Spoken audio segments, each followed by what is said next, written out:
Hello guys, so breastfeeding week is about to end and I really wanted to share some important tips with you all.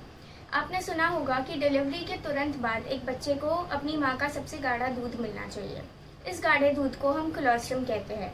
ये मिलना बहुत ज़रूरी है क्योंकि इसमें बहुत सारे इम्यूनिटी बिल्डिंग न्यूट्रिएंट्स होते हैं जो बच्चे की इम्यूनिटी बनाने में मदद करते हैं। साथ साथ इसमें प्रोटीन भी होता है जो बच्चे के प्रॉपर ग्रोथ एंड डेवलपमेंट के लिए आवश्यक होता है। टाइम के साथ साथ ब्रेस्ट मिल्क की कंसिस्टेंसी चेंज होती रहती है, लेकिन पहले 6 महीने तक बच्चे को सिर्फ और सिर्फ ब्रेस्ट मिल्क देना बहुत ज़रूरी है। बाहर का कोई भी खाना बच्चे के लिए बहुत डेंजरस हो सकता है। दिन में अगर आप 8 से 12 बार अपने बच्चे को फीड करवाते हैं तो वो उसके लिए इनफ होता है। इसके अलावा ब्रेस्ट फीडिंग के बहुत सारे बेनिफिट्स होते हैं दोनों माँ और बच्चे के लिए। सबसे पहला और इम्पॉर्टेंट बेनिफिट ये है कि माँ और बच्चे के बीच का जो बॉन्ड होता है वो ब्रेस्ट फीड करने से बहुत स्ट्रांग हो जाता है। अब बचपन में हमें काफ़ी सारा ये डर लगा रहता है कि बच्चे को कहीं कोई इन्फेक्शन ना हो जाए। सो ब्रेस्ट फीड करने से जो इन्फेक्शन के चांसेस होते हैं वो कम हो जाते हैं क्योंकि ब्रेस्ट मिल्क में इतने सारे इम्यूनिटी न्यूट्रिएंट्स होते हैं जिससे बच्चे की इम्यूनिटी बनती है और इंक्रीज होती है। ब्रेस्ट मिल्क में जितने भी प्रोटीन्स होते हैं वो इजीली डाइजेस्ट हो सकते हैं बच्चे से और इसकी वजह से कॉन्स्टिपेशन होने के चांसेस बहुत कम हो जाते हैं। अब ये बहुत ज़रूरी है कि एक बच्चा नॉर्मल रेंजेस में वेट गेन करे, यानी कि उसका वज़न 6 महीने से 1 साल तक अच्छे से बढ़ना चाहिए। तो इसके लिए ब्रेस्ट मिल्क बहुत हेल्प करता है। ये देखा गया है कि ब्रेस्ट फीड किए हुए बच्चे ज़्यादा आसानी से और ज़्यादा अच्छा वेट गेन कर लेते हैं। माँ के लिए भी ब्रेस्ट फीडिंग के बहुत सारे बेनिफिशियल इफ़ेक्ट्स होते हैं। सबसे पहला ये कि प्रेगनेंसी के बाद एक फ़ीमेल की बॉडी में काफ़ी सारे चेंजेस होते हैं जिससे ब्रेस्ट फीडिंग का रिकवरी बहुत आसान हो जाती है। सेकंड ये, जैसे मैंने पहले बताया कि एक माँ और बच्चे का बॉन्ड इंक्रीज़ हो जाता है। एक बच्चा अपनी माँ से बहुत कंफर्टेबल और क्लोज फील करने लगता है।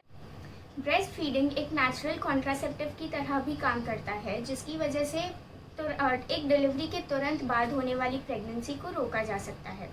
सबसे मेन बात ये कि ये कभी भी कहीं भी किया जा सकता है। साथ साथ फीमेल कैंसर्स जैसे कि uterine cancers, ovarian cancers, breast cancers को ब्रेस्ट फीडिंग करने से कम रिस्क होता है। ब्रेस्ट फीडिंग करते वक्त कुछ बातों का ध्यान रखना बहुत ज़रूरी है, जैसे कि फीड करवाने के बाद आप अपने बच्चे को बर्प यानी कि डकार दिलवाएं। साइड्स चेंज करना ज़रूरी है ये इंश्योर करने के लिए कि बच्चे को इनफ क्वांटिटी में दूध मिल रहा है। आपको कभी कभी ऐसे लग सकता है कि आप अपने बच्चे को इनफ क्वांटिटी में दूध प्रोवाइड नहीं कर पा रहे या आपका मिल्क प्रोडक्शन बहुत लो है, तो इस केस में आप अपने बच्चे को 8 से 12 बार दिन में फीड करवाएं और जितना ज़्यादा आप फीड करवाएंगे उतना आपका मिल्क प्रोडक्शन इंक्रीज़ होते रहेगा। अब ब्रेस्ट फीडिंग के वक्त ये बहुत ज़रूरी है कि आप एक हेल्दी और न्यूट्रिशियस डाइट लें क्योंकि आप जो खाएंगे वही आपके बच्चे तक पहुंचने वाला है। तो अगर आपके डाइट में कोई गलती है तो वही गलती आपके बच्चे तक पहुंच जाएगी। इसीलिए ये बहुत इंपॉर्टेंट है कि आपका डाइट बहुत हेल्दी। कुछ ऐसे फूड्स हैं जो आपका मिल्क प्रोडक्शन नेचुरली इंक्रीज करने में मदद कर सकते हैं। ये है मेथी के दाने, बीटरूट, ब्रोकली, गाजर, सौंफ, हल्दी, अदरक, लहसुन और ब्रोकली। तो ध्यान रखें कि आप ये सारे फूड्स अपने डाइट में ज़रूर इंक्लूड करें। और अगर आपको ब्रेस्ट फीडिंग या कोई भी डाइट के बारे में या हेल्थ के बारे में कोई भी क्वेश्चंस हो तो मुझे मैसेज या डीएम करें।